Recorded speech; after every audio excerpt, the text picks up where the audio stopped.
Sunday special ভাটা এটেনাডের video নিয়ে চলে এলাম। সবার প্রথমে খেয়ে নিয়েছি মেথি মৌরির জল, তারপরে খেয়ে নিলাম পেটাই পরোটা।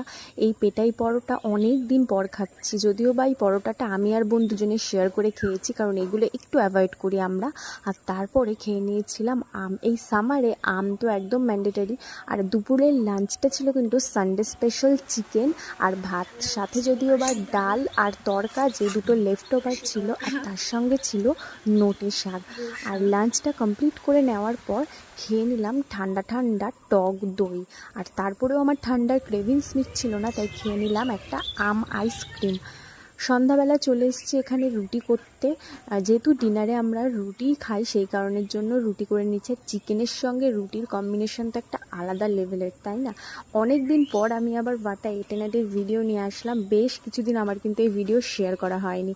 তো যাই হোক, এখানে তারপর ডিনারটা কমপ্লিট করে নিলাম। ব্যাস এটুকুই ছিল ভিডিও। টাটা সকলকে।